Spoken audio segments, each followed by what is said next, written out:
Hello friends, welcome to the my YouTube channel. जैसा कि आप लोग सब जानते हैं कि यूटेट की आपकी परीक्षा होनी है, तो आपकी जो तैयारी है वो अच्छी चल रही होगी। आपका जो है आज साइंस का जो मैराथन है वो मैं लेके आई हूँ। इसमें आपको बहुत सारे क्वेश्चन मिलेंगे और इससे क्वेश्चन आपके बनेंगे भी। तो शुरू करते हैं। कार्बोहाइड्रेट हमारे भोजन में किस रूप में उपस्थित रहता है? जो कार्बोहाइड्रेट होता है हमारे शरीर में मंड या फिर कहे कि शकरा के रूप में उपस्थित रहता है। दूसरा क्वेश्चन है, भोजन में कार्बोहाइड्रेट की जांच के लिए कैसे परीक्षण किया जाता है? तो कार्बोहाइड्रेट की जांच के लिए आप क्या करोगे, कुछ भोजन लेके उसमें क्या करोगे, तनु आयोडीन यानी कि डाइल्यूट आयोडीन सॉल्यूशन उसमें मिलाओगे। उसके बाद आपका जो कलर है अगर काला या नीला आता है तो उसमें क्या होगा, कार्बोहाइड्रेट प्रेजेंट होगा। ठीक है। अगर प्रोटीन की बात करें तो प्रोटीन की जांच के लिए कौन सा रसायन मिलाया जाता है, केमिकल मिलाया जाता है? तो उसमें कास्टिक सोडा और कॉपर सल्फेट मिलाया जाता है। अगर वो मिलाने से आपका जो भोजन का कलर बैगनी रंग का यानी कि वोलेट कलर का हो जाता है, तो वहाँ पे आपको पता लग जाता है कि इस भोजन में क्या है, प्रोटीन उपस्थित है। तो इस प्रकार के क्वेश्चन बनते हैं। तो प्रोटीन का तो पिछली बार पूछा गया था, इस बार क्या होता, कार्बोहाइड्रेट का पूछा जा सकता है। तो अगर प्रोटीन के स्रोतों की बात करें तो पादप जो स्रोत है, चना, दाल, राजमा, तुअर में ज़्यादा आपका प्रोटीन, या सोयाबीन में सबसे अधिक प्रोटीन पाया जाता है। जंतु स्रोत में मांस, मछली, जो पनीर, अंडा है उसमें क्या पाया जाता है, प्रोटीन पाया जाता है। अगर कहा जाए आपसे कि किस भोजन में शरीर वर्धक भोजन कहा जाता है, तो प्रोटीन युक्त भोजन को क्या कहा जाता है, शरीर वर्धक भोजन कहा जाता है। ठीक है। अगला है, रुक्षांश को किस नाम से जाना जाता है? तो रुक्षांश जो है हमारे आहारी रेशे के नाम से जाने जाते हैं, जो हम खाते हैं। अगर आपसे पूछा जाता है कि रुक्षांश जो है क्या हमारे शरीर को पोषण प्रदान करता है, तो वो जो पोषण है वो प्रदान नहीं करता है। अगला है, रुक्षांश किन में पाया जाता है? तो हमारे दाल हो गया, फल हो गया, सब्जी हो गया, यानी कि जिसमें वाटर आपका होगा उसमें क्या पाया जाएगा, आपका रुक्षांश पाया जाता है। ठीक है। अगर पूछा जाता है कि जो हमारा बिना पचा हुआ भोजन है उसको बाहर निकालने में कौन मदद करता है, तो रुक्षांश उसमें मदद करता है।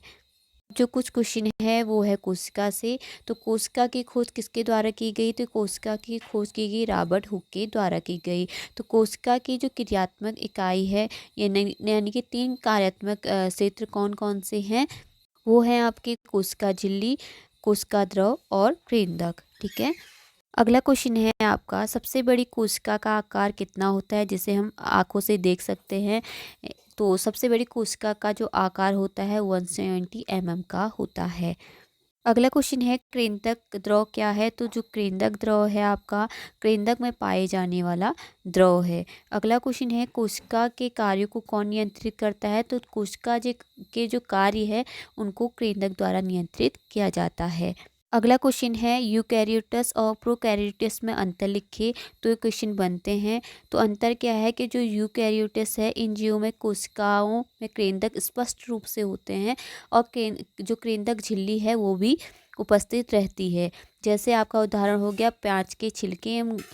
जो ये थोड़ा सा अलग लिखा गया है, प्याज के छिलके में कौन सा यूकैरियोट्स कैटेगरी में आता है, जबकि प्रोकैरियोट्स की बात करें तो इन जीवों में कोशिकाओं में केंद्रक नहीं होता है, यानी कि केंद्रक झिल्ली नहीं पाई जाती है। अगर आपसे क्वेश्चन ऐसे बन सकता है कि आपको जैसे दे दिया कि हरी सवाल में कौन सी कैटेगरी में होगा, यूकैरियोट्स या प्रोकैरियोट्स, तो आप लिखोगे प्रोकैरियोट्स। ये भी क्वेश्चन बन सकता है कि हरे शैवाल में केंद्रक पाया जाता है, केंद्रक झिल्ली पाई जाती है कि नहीं पाई जाती है? तो आपका आंसर होगा नहीं पाई जाती है। अगला क्वेश्चन है, सबसे बड़ी कोशिका किसकी कोशिका होती है? शुतुरमुर्ग का अंडा। ठीक है। मानव शरीर में सबसे छोटी या सबसे बड़ी कोशिका कौन सी है? तो सबसे छोटी जो कोशिका है वो है नेफ्रॉन और सबसे बड़ी कोशिका क्या है? न्यूरॉन। अगला क्वेश्चन है, माइटोकॉन्ड्रिया कोशिका में क्या कार्य करता है? तो ये क्या करता है, यह कोशिकाओं को सभी क्रियाओं के लिए ऊर्जा देने का कार्य करता है आपका माइटोकॉन्ड्रिया। क्वेश्चन है, क्या अमीबा का जो आकार होता है निश्चित होता है? तो अमीबा का जो आकार होता है वो निश्चित नहीं होता है, यानी कि जो अमीबा होता है अपने जो उसका शरीर है उसका आकार वो बदल सकता है। अगला क्वेश्चन है उस मानव कोशिका का नाम बताओ जो आकार बदलता रहता है। तो जो मानव में जो कोशिका पाई जाती है जिसका आकार चेंज होता है वो है WBC यानी कि श्वेत रक्त कणिका है। मानव शरीर में RBC का जो आकार होता है वो 7 UM का होता है। अगला क्वेश्चन है कोशिकाओं की मुख्य आकृति कौन कौन सी होती है। तो कोशिकाओं की जो आकृति है वो गोलाकार में भी पाई जाती है, घनाकार में भी पाई जाती है और स्तंभाकार में भी पाई जाती है। अगला क्वेश्चन है कोशिका झिल्ली किससे बनी होती है। तो कोशिका जो झिल्ली होती है वो वसा और प्रोटीन की बनी होती है, आपको पूछा जा सकता है, तो आप इसे देख लीजिएगा। अगला क्वेश्चन है अमीबा के पादप को क्या कहते हैं। तो अमीबा के जो पादप है वो गति और भोजन ग्रहण करने का कार्य करते हैं। तो अमीबा जो होता है जब उसे महसूस होता है कि यहाँ पे अपना भोजन है तो वो अपने पादप को निकालता है और उससे क्या करता है वो भोजन को उसमें कैच करने लगता है और वो जो भोजन है अपना खाद्य धानी में स्टोर करके रखता है। अगला क्वेश्चन है कौन सी धातु और धातु सामान्य दाब पर द्रवस्था में पाई जाती है। तो जो पारा धातु है वो सामान्य अवस्था में द्रवस्था में पाई जाती है। अगर अधातु की बात करें तो अधातु में ब्रोमीन जो है वो द्रवस्था में पाई जाती है, पूछे जा सकते हैं, तो आप इसे जरूर एक बार याद करिएगा और देखिएगा। क्वेश्चन है दो धातु के नाम लिखो जो आसानी से चाकू से काटी जा सकती है।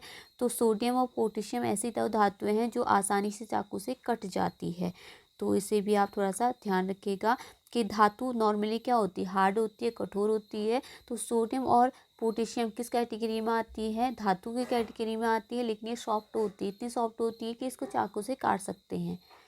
अगला क्वेश्चन है कौन सी धातु मिट्टी के तेल में रखी जाती है। तो मिट्टी के तेल में आपकी सोडियम रखी जाती है। जैसे मैंने आपको कहा कि धातुएं जो होती है कठोर होती है, तो सोडियम क्या होती है उसको कहाँ पे रखना पड़ता है, मिट्टी के तेल में रखना पड़ता है, क्योंकि जो सोडियम होता है बहुत ही एक्टिव होता है। अगला क्वेश्चन है कौन सी धातु ऑक्सीजन में चमकती ज्वाला के साथ जलती है। तो मैग्नीशियम जो है ऑक्सीजन के साथ जलती है और चमकने लगती है, ठीक है, आग पकड़ लेती है।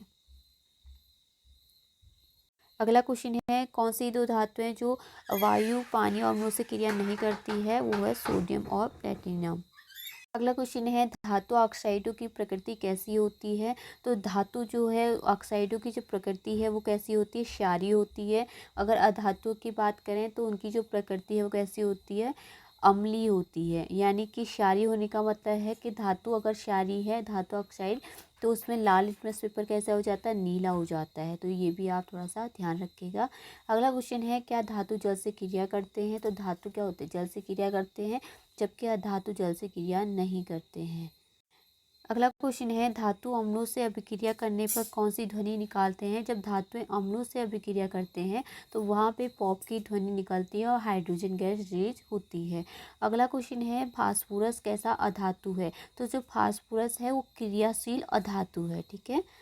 अगला क्वेश्चन है ध्वनि की तीव्रता किन कारकों पर निर्भर करती है। जो ध्वनि की तीव्रता है वो आयाम पे निर्भर करती है, जबकि आपकी जो ध्वनि की तीक्ष्णता है यानी कि आपकी आवाज़ कितनी पतली है वो करती है आपकी आवृत्ति यानी कि फ्रिक्वेंसी पे।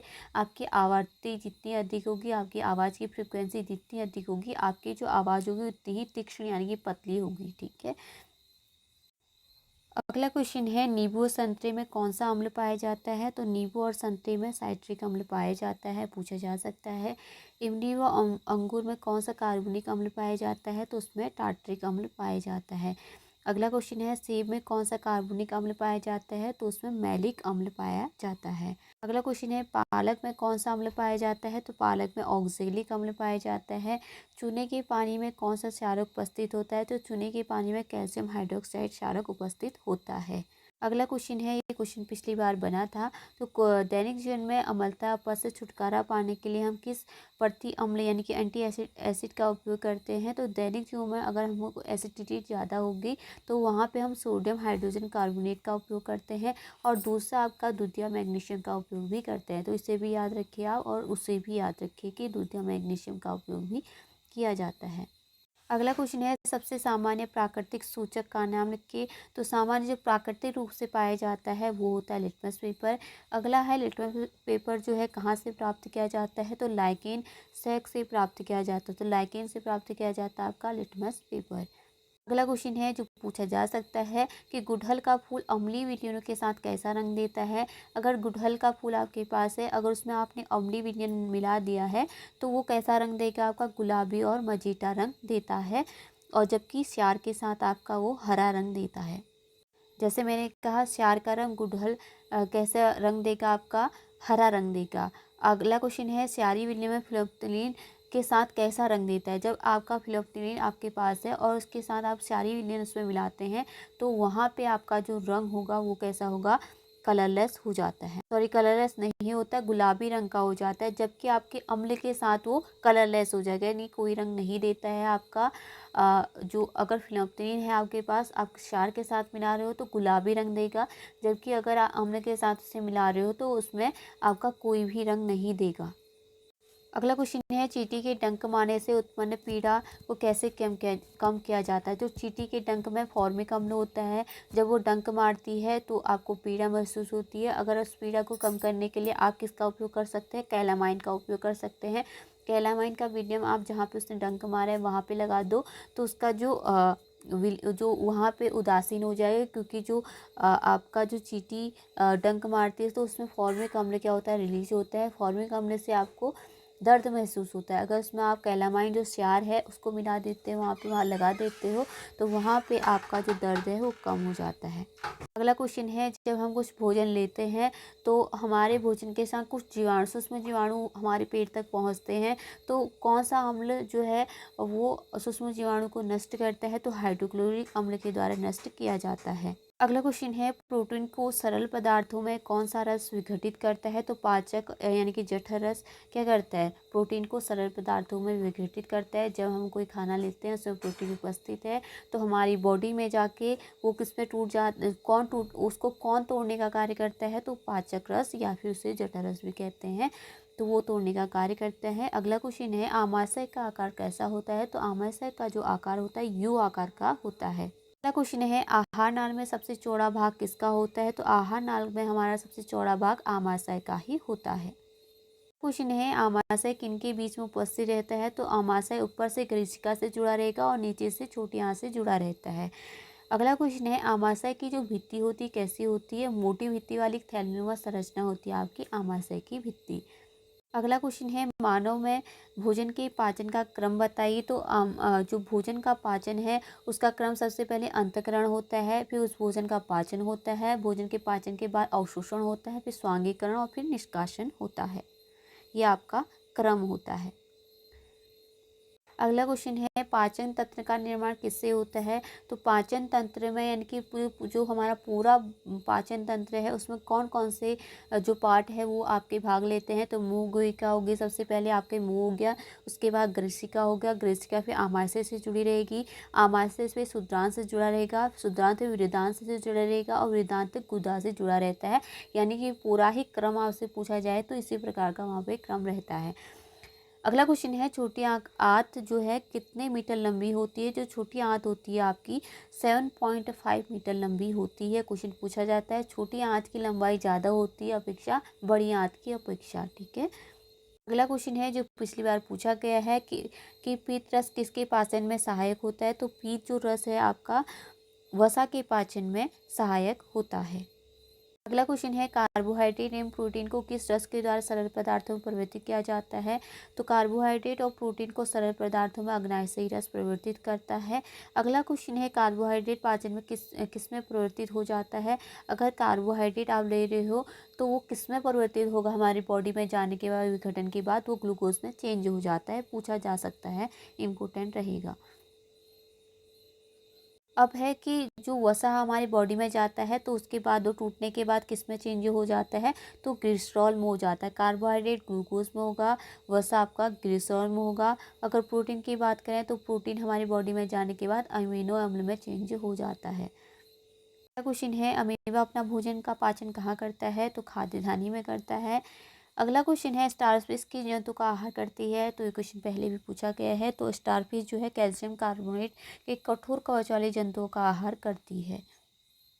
अगला क्वेश्चन है भोजन का संपूर्ण पाचन कहाँ होता है, तो भोजन का जो संपूर्ण पाचन है वो छोटी आंत में होता है। मल का निर्माण आपका कहाँ होता है, बड़ी आंत में होता है। क्वेश्चन है, जुगाली करने वाले जंतु को क्या कहते हैं? तो जुगाली करने वाले जंतु को क्या कहते हैं? रोमंथी कहा जाता है, पूछा जा सकता है, तो इम्पोर्टेंट रहेगा आपके लिए। अगला क्वेश्चन है, रोमंथियों में सेलुलोज को पचाने वाले जीवाणु कहाँ पाए जाते हैं? तो छोटी आंत और बड़ी आंत के बीच में थैलोनुमा संरचना होती है, उसमें क्या होता है? सेलुलोज को पचाने वाले जीवाणु पाए जाते हैं। अगला क्वेश्चन है कि जो रोमंथी होते हैं वो सेलुलोज को पचाने की क्षमता भी रखते हैं। अगला क्वेश्चन है, इंसुलिन का उत्पादन कौन सी ग्रंथि करती है? तो इंसुलिन का जो उत्पादन है वो अग्नाशयी ग्रंथि करती है। अगला क्वेश्चन है, कौन सी कोशिकाएं सभी भागों तक ऑक्सीजन पहुंचाने का कार्य करती हैं?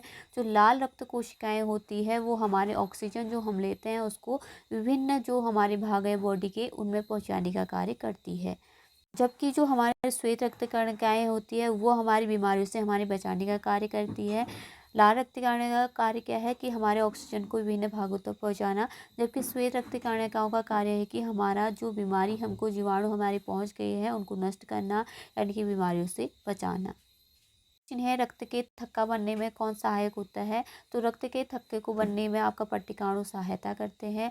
अगर कहा जाए कि अगर हमारे पास रक्त का थक्का नहीं बन रहा है, कौन सी विटामिन की कमी हो गई है, तो विटामिन के की कमी के कारण भी हमारा जो है रक्त का थक्का नहीं बनता है। क्वेश्चन है, रक्त वाहिनियाँ कितने प्रकार की होती है? तो रक्त वाहिनियाँ दो प्रकार की होती है, पहला सिरा, दूसरा हो गया धमनी। धमनियों की जो दीवारें होती है मोटी और प्रत्यास्थ होती है, यानी कि इलास्टिक होती है, ये पहले भी पूछा गया है तो पूछा आगे जा सकता है। अगला क्वेश्चन है जो इम्पोर्टेंट क्वेश्चन है, सिराओं का कार्य क्या है? तो रक्त वाहिनियों द्वारा कार्बन डाइऑक्साइड समृद्ध रक्त को शरीर के विभिन्न भागों में से वापस हृदय में लाने का कार्य किसका है? सिराओं का है। यानी कि जो सिरा होंगे वो जो कार्बन डाइऑक्साइड युक्त जो रक्त होगा उसको कहाँ लेके आएंगे? हृदय में वापस लेके आएंगे। जबकि धमनी का कार्य उल्टा होगा कि ऑक्सीजन युक्त जो रक्त है उसको आपका विभिन्न जो हमारे पार्ट है उन पर ले जाने का कार्य करेगा। क्वेश्चन है, मूत्र में जल और यूरिया की प्रतिशत मात्रा कितनी होती है? तो हमारा जो मूत्र है उसमें 95% तो जल होता है, लेकिन 2.5% यूरिया पाया जाता है। अगला क्वेश्चन है, पसीने का उत्सर्जन किस अंग के द्वारा किया जाता है? तो पसीने का उत्सर्जन सबको पता है कि त्वचा के द्वारा किया जाता है। अगला क्वेश्चन है, गर्मियों में पसीना आने का क्या लाभ है? तो पसीने आने से हमको क्या मिलती है? हमारी बॉडी को ठंडक मिलती है। अगला कार्य है, वृक्क खराब होने की स्थिति में शरीर से अपशिष्ट पदार्थों को कैसे हटाया जाता है? तो डायलिसिस के द्वारा हटाया जाता है। अगला क्वेश्चन है, पादपों में प्रोटीन के रूप में कौन सा पदार्थ उपस्थित होता है? तो पादपों में प्रोटीन के रूप में नाइट्रोजनी पदार्थ उपस्थित रहता है। पूछा जा सकता है कि पादपों में जो है जो प्रोटीन है वो किस पदार्थ के रूप में उपस्थित रहता है? तो नाइट्रोजनी पदार्थ के रूप में। अगर पूछा जाता है क्या जो पादप है जो नाइट्रोजन गैस है उसको नाइट्रोजन गैस की तरह ही ग्रहण यानी गैसीय रूप में ग्रहण करते हैं? तो नहीं करते हैं। क्या करते हैं, जब आपका वायुमंडल में जो नाइट्रोजन गैस पाई जाती है उसमें जो वो क्या करेंगे, जल से क्रिया करेंगे, फिर उसको क्या करेंगे, नाइट्रेट्स में चेंज करेंगे, उसके बाद वो प्रोटीन का कार्य उसमें करता है। अगला क्वेश्चन है, मरुस्थलीय पादपों में वाष्पोत्सर्जन के द्वारा जल से क्षय को कम करने के लिए किस पत्तियां किस रूप में आ जाती है? तो सूल रूप में आ जाती है, ये भी पूछा जा सकता है। अगला क्वेश्चन है, मरुस्थलीय पौधों में प्रकाश संश्लेषण की क्रिया किस में होती है? तो मरुस्थलीय जो पौधे हैं जब वो सूल रूप में आ जाते हैं उसके बाद उनकी जो प्रकाश संश्लेषण की क्रिया होती है वो तनों में होती है, पूछा जा सकता है। क्वेश्चन है, क्या अमरबेल पौधा अपना भोजन स्वयं बनाता है? तो अमरबेल जो पौधा है वो अपना भोजन स्वयं नहीं बनाता है। क्या करेगा, जो अमरबेल पौधा है वो दूसरे पौधे पे आरोहित यानी कि दूसरे पौधे पे आरोहित रहता है और उससे दूसरे पौधे से वो अपना भोजन बनाता है। तो अगर पूछा जाता है कि क्या अमरबेल पौधे में क्लोरोफिल पाया जाता है? तो नहीं पाया जाता है, जिस कारण वो अपना भोजन भी स्वयं नहीं बना पाता है। क्वेश्चन है, कौन सा पादप जंतुओं तथा जीवों का भक्षण करता है? तो घटपर्णी जो पादप होते हैं वो क्या करते हैं, जो जीवों का भक्षण करके अपना भोजन तैयार करके उसको ही खाते हैं, यानी कि अपना प्रकाश संश्लेषण की क्रिया नहीं करेंगे। वो क्या करेंगे, दूसरे छोटे छोटे जंतुओं को कुछ इस प्रकार के वहाँ पे आकार में पाए जाते हैं। तो यहाँ पे जब वो आते हैं तो इसमें रेशे कुछ इस प्रकार के आपके रेशे होते हैं, इसमें फंस जाते हैं। फंसने के बाद वो क्या करते हैं, इसका भक्षण कर लेते हैं, यानी कि उनको खा लेते हैं। अगला क्वेश्चन है, जो इम्पोर्टेंट क्वेश्चन है, हमारी पेशी कोशिकाएं अवायवीय श्वसन से ग्लूकोज को किस में विखंडित कर देते हैं। जब क्या होता है, हम ऑक्सीजन की अनुपस्थिति में क्या करते हैं, श्वसन करते हैं, तब वो जो हमारा जो अवायवीय श्वसन करते हैं उसमें जो होता है हमारा, वो लैक्टिक एसिड और ऊर्जा में चेंज हो जाता है। ठीक है। जबकि ये जो वायवीय श्वसन होता है उसमें तो हमें ऊर्जा मिलती है और ग्लूकोज मिलता है। जबकि जब पेशी जो कोशिकाएं हैं, अवायवीय श्वसन के दौरान जो ग्लूकोज होगा, वो जो हमने भोजन लिया होगा, वो लैक्टिक अम्ल और ऊर्जा में चेंज हो जाता है। और लैक्टिक अम्ल हमारी बॉडी में ज़्यादा बनते जा रहे हैं, यानी कि अवायवीय श्वसन हम करते जा रहे हैं, तो उससे हमारी जो मांसपेशियाँ हैं उनमें क्या होती है, ऐंठन होनी शुरू हो जाती है। अगला क्वेश्चन है, अवायवीय श्वसन में भोजन का विखंडन किसमें होता है।